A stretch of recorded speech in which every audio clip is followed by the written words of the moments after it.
गुरुर्ब्रह्मा गुरुर्विष्णु गुरुर्देवो महेश्वरा गुरुर साक्षात परब्रह्मा तस्मै श्री गुरुवे नमः। ओम नमो लक्ष्मी नारायणाय नमः। कृष्णाय वासुदेवाय हरे परमात्मने प्रणत क्लेश नाशाय गोविंदाय नमो नमः। राधे राधे मेरे प्यारे भाइयों बहनों माताओं व बंधुओं, संस्कार की बातें चैनल में आपका स्वागत है। बंधुओं, आज पूर्णिमा के दिन मैं आपको सुना रही हूँ श्री सत्यनारायण व्रत कथा। बंधुओं, जो मनुष्य भी सत्यनारायण व्रत की कथा को सुनते हैं, भगवान उनकी मनोवांछित इच्छाओं को पूरा करते हैं। बंधुओं, जो मनुष्य सत्यनारायण की कथा सुनते हैं, उसमें उन्हें सब मालूम पड़ जाता है कि भगवान किस प्रकार अपने भक्तों के सभी मनोरथों को पूर्ण करते हैं। बंधुओं, यदि आपने हमारे YouTube चैनल संस्कार की बातें अब तक सब्सक्राइब नहीं किया तो जरूर करें और बेल आइकन दबाना ना भूलें, ताकि आपको हमारी आने वाली सभी वीडियोस की जानकारी सबसे पहले हो सके। बंधुओं, वीडियो को पूरी सुनने के बाद कमेंट बॉक्स में जय सत्यनारायण भगवान की जरूर लिखें। बोलो सत्यनारायण भगवान की जय हो। पूर्णमासी अर्थात पूर्णिमा के दिन भगवान श्री सत्यनारायण का व्रत व कथा की जाती है। वैसे श्री सत्यनारायण व्रत किसी भी दिन किया जा सकता है। व्रत वाले दिन प्रातः काल स्नान आदि से निवृत्त होकर व्रत का संकल्प लेकर दिन भर निराहार रहकर विष्णु भगवान का ध्यान और गुणगान करना चाहिए। सायंकाल स्नान करके पूजन की तैयारी करें। केले के खंभों और आम के पत्तों के बंधनवारों से एक सुंदर मंडप बनाकर एक चौकी पर भगवान सत्यनारायण की प्रतिमा की स्थापना करें। पूर्व की ओर मुख करके पूजा स्थान में आसन पर बैठकर श्रद्धा पूर्वक श्री गणेश, गौरी, वरुण, विष्णु आदि देवताओं का ध्यान करके पूजन करें और संकल्प करें कि मैं सत्यनारायण स्वामी जी का पूजन तथा कथा श्रवण करता रहूंगा या करती रहूंगी। पुष्प हाथ में लेकर सत्यनारायण भगवान का ध्यान कर यज्ञोपवीत पुष्प, फूल, नैवेद्य आदि अर्पित कर स्तुति करें। हे भगवान, मैं श्रद्धा पूर्वक फल, जल आदि सामग्री आपको अर्पण कर बारंबार प्रणाम करता हूँ या करती हूँ। कृपया अपने भगत द्वारा की गई आराधना स्वीकार करो और तत्पश्चात श्री सत्यनारायण भगवान की कथा श्रवण करें। पूजन सामग्री: केले के खंबे, पंच पल्लव, कलश, पंचरत्न, चावल, कपूर, धूप, पुष्पों से बनी माला, श्रीफल, ऋतुफल, अंग वस्त्र, नैवेद्य, कलावा, आम के पत्ते, यज्ञोपवीत वस्त्र, गुलाब के फूल, घी का दीपक, तुलसी दल, पान, पंचामृत, केशर, बंधनवार, चौकी। श्री सत्यनारायण भगवान के व्रत के लिए यदि आप व्रत करते हैं तो भी, नहीं करते तो भी, आप आटे की थोड़ी सी पंजीरी, जितनी आपकी श्रद्धा हो, जरूर बनाएं।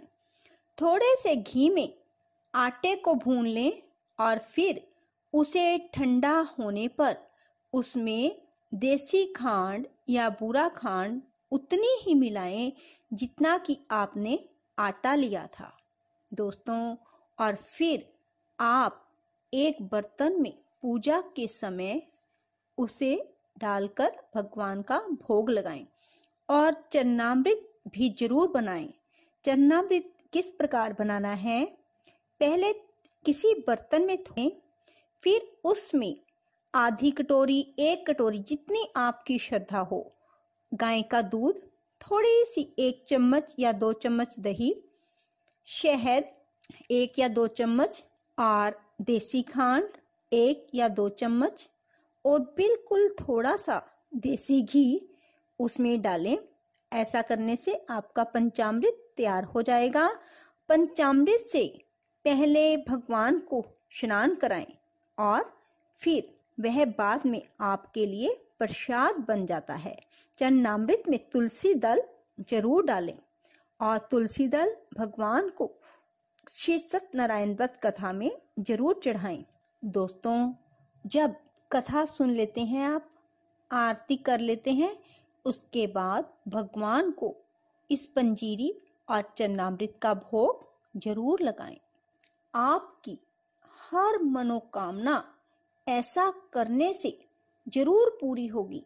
आप कथा में सुनोगे ही किस प्रकार सत्यनारायण भगवान का व्रत करने से मनुष्य की सभी इच्छाएं पूरी होती चली जाती हैं। सो दोस्तों, आप भी भगवान श्री सत्यनारायण का व्रत करें, पूजा करें, आपकी भी हर मनोकामना जरूर पूरी होगी। श्री सत्यनारायण व्रत कथा। एक बार नैमिषारण्य में तपस्या करते हुए शौनक आदि ऋषियों ने सूत जी से पूछा, जिसके करने से मनुष्य मनोवांछित फल प्राप्त कर सकता है, ऐसा व्रत कौन सा है? सूत जी ने कहा, एक बार नारद जी ने भी विष्णु भगवान से ऐसा ही प्रश्न किया था। तब विष्णु भगवान ने उनके सामने जिस व्रत का वर्णन किया था, वही मैं आपसे कहता हूँ। प्राचीन काल में काशीपुरी में एक अति निर्धन और दरिद्र ब्राह्मण रहता था। वह भूख प्यास से व्याकुल हो यहाँ वहाँ भटकता फिरता था। एक दिन उसकी दशा से व्यथित होकर विष्णु भगवान ने वृद्ध ब्राह्मण के रूप में प्रकट होकर ब्राह्मण का सत्यनारायण व्रत का विस्तार पूर्वक विधान बताया और अंतर्ध्यान हो गए। ब्राह्मण अपने मन में श्री सत्यनारायण व्रत करने का निश्चय करके घर लौट आया और इसी चिंता में उसे रात भर नींद भी नहीं आई। सवेरा होते ही वह सत्यनारायण के व्रत का संकल्प करके भिक्षा मांगने के लिए चल दिया।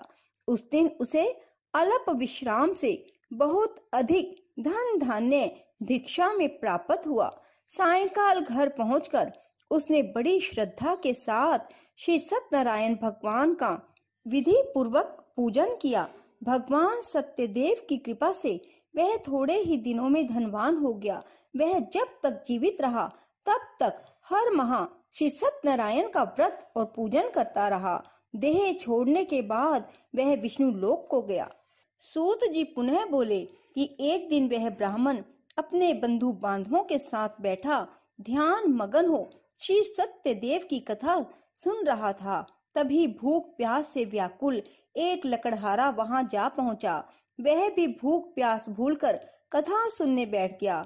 कथा की समाप्ति पर उसने प्रसाद ग्रहण किया और जल पिया। फिर उसने ब्राह्मण से इस कथा के बारे में पूछा तो उसने बताया, यह सत्यनारायण भगवान का व्रत है जो मनोवांछित फल देने वाला है।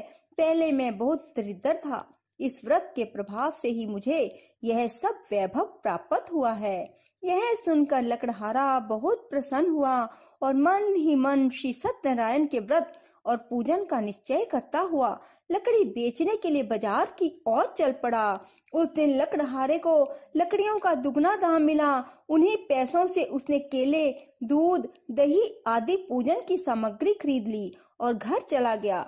घर पहुंचकर उसने कुटुंबियों और पड़ोसियों को बुलाकर विधि पूर्वक भगवान श्री सत्यनारायण का पूजन किया। भगवान सत्यनारायण की कृपा से वह थोड़े ही दिनों में संपन्न हो गया। सूत जी ने फिर कहा, प्राचीन काल में उल्कामुख नाम का राजा हुआ था। वह और उसकी रानी दोनों बड़े धर्मनिष्ठ थे।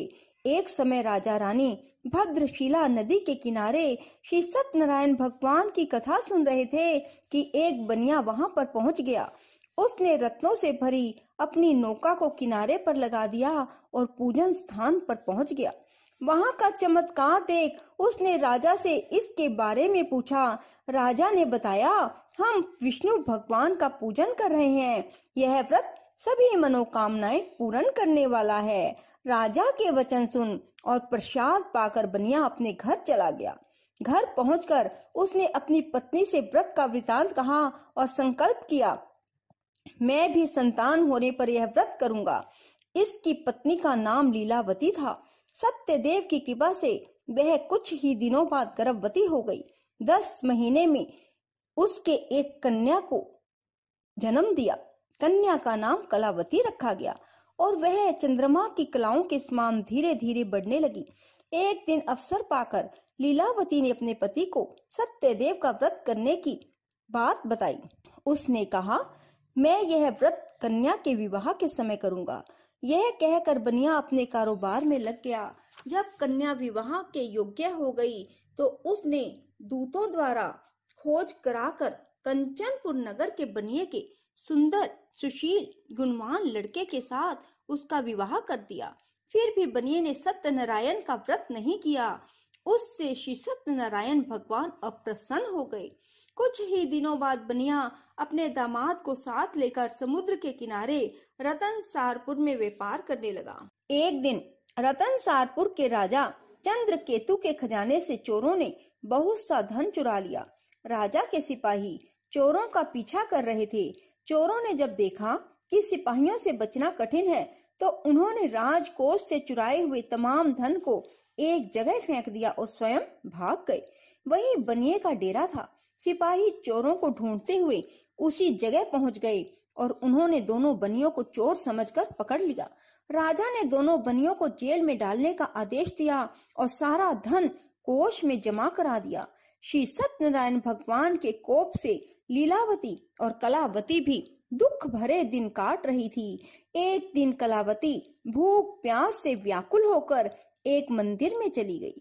वहां श्री सत्यनारायण की कथा हो रही थी। वहां बैठकर उसने कथा सुनी और प्रसाद लेकर रात होने पर घर पहुंची।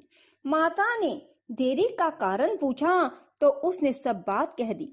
उसकी बात सुनकर लीलावती को अपने पति की भूल की बात याद आ गई और उसने श्री सत्यनारायण के व्रत का निश्चय किया।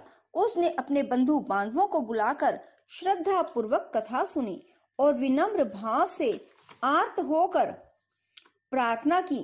मेरे पति ने संकल्प करके भी जो आपका व्रत नहीं किया उसी से आप अप्रसन्न हुए थे।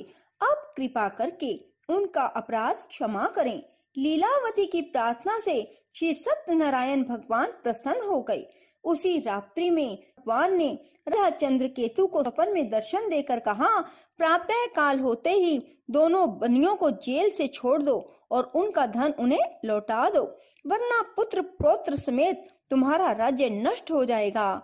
इतना कहकर भगवान श्री सत्यनारायण अंतर्ध्यान हो गए। राजा ने सवेरे होते ही दोनों बनियों की मुक्ति का आदेश दिया, साथ ही उनका धन उन्हें लौटा दिया और सम्मान पूर्वक उन्हें विदा किया। दोनों बनिए आनंदित हो अपनी नौका लेकर घर की ओर चल पड़े। तभी श्री सत्यनारायण भगवान सन्यासी के रूप में उनके समीप आए और बोले, तुम्हारी नौका में क्या है? बनिए ने हंसते हुए उत्तर दिया, नौका में पत्तों के सिवाय और कुछ भी नहीं है। यह सुनकर सन्यासी ने कहा, तुम्हारा वचन सत्य हो। स्वामी के चले जाने पर बनिए ने देखा कि नौका हल्की होकर ऊपर को उठ रही है। उसे बड़ा कौतूहल हुआ और यह देखकर कि नौका में तो सचमुच ही पत्ते भरे हैं, वह बेहोश होकर गिर पड़ा। किंतु दामाद ने कहा, इस प्रकार घबराने से काम ना चलेगा, यह सब उन्हीं स्वामी की करामात है। चलकर उनसे प्रार्थना की जाए तो फिर वैसा ही हो जाएगा। दामाद की बात मानकर बनिया स्वामी के पास पहुंचकर उनके चरणों में गिर पड़ा और बार बार उनसे क्षमा मांगने लगा। उसकी विनीत प्रार्थना से भगवान ने प्रसन्न होकर उसे इच्छित वरदान दिया और अंतर्ध्यान हो गए। बनियों ने नाव के पास जाकर देखा तो वह धन रत्नों से भरपूर थी। तब उन्होंने वहीं श्री सत्यनारायण भगवान का पूजन किया और कथा सुनी। फिर घर की ओर चल दिए। अपने नगर के समीप पहुंचकर बनिए ने लीलावती के पास अपने आने का समाचार भेजा। लीलावती उस समय श्री सत्यनारायण की कथा सुन रही थी। उसने अपनी पुत्री कलावती से कहा, तुम्हारे पति और पिता आ रहे हैं, मैं उनके स्वागत के लिए चलती हूँ। तुम भी प्रसाद लेकर शीघ्र ही नदी तट पर पहुंच जाना। कलावती प्रसन्नता के कारण इतनी विमुग्ध हो गई कि वह कथा का प्रसाद लेना भूल गई और तुरंत ही नदी के तट की ओर दौड़ पड़ी। वह ज्यों ही नदी के किनारे पहुंची त्यों ही उसके पति समेत नौका जल में डूब गई। यह देख बनिया हाहाकार करके छाती पीटने लगा। लीलावती भी दामाद के शोक में विलाप करने लगी और कलावती अपने पति के खड़ाऊं लेकर सती होने को उद्यत हुई। तभी आकाशवाणी हुई, हे वनिक, तेरी कन्या सत्यनारायण के प्रसाद का निरादर करके पति से मिलने के लिए आतुर होकर दौड़ी आई है। यदि वह प्रसाद लेकर फिर आए तो उसका पति जी उठेगा। वह सुनकर कलावती घर की ओर दौड़ गई और श्री सत्यनारायण भगवान का प्रसाद लेकर नदी के किनारे आई तो देखा कि उसके पति समेत नौका जल पर तैर रही है। यह देख बनिया भी प्रसन्न हो गया और अपने घर पहुंच गया। वह जब तक जीवित रहा तब तक श्री सत्यनारायण भगवान का व्रत करता रहा और श्रद्धा पूर्वक कथा सुनता रहा। इसके पश्चात सूत जी बोले, एक समय तुंगध्वज राजा शिकार खेलने के लिए वन में गया हुआ था। वहां उसने देखा कि एक वट वृक्ष के नीचे बहुत से गोप ग्वाल एकत्रित होकर सत्यनारायण की कथा सुन रहे हैं। राजा ने ना तो सत्यनारायण को नमस्कार किया, ना पूजन स्थल के पास ही गया। गोपगण राजा को देखकर स्वयं प्रसाद लेकर उनके पास आए और प्रसाद राजा के सामने रख दिया। राजा ने प्रसाद की कुछ परवाह न की और महल की ओर चल गया। राजद्वार पर पहुंचते ही राजा को मालूम हुआ कि उसके पुत्र पौत्र और धन संपत्ति सब नष्ट हो गए। उसे वन की घटना स्मरण हो आई और उसने विचार किया, श्री सत्यनारायण के प्रसाद का निरादर करने के कारण ही मुझे यह दुख प्राप्त हुआ है।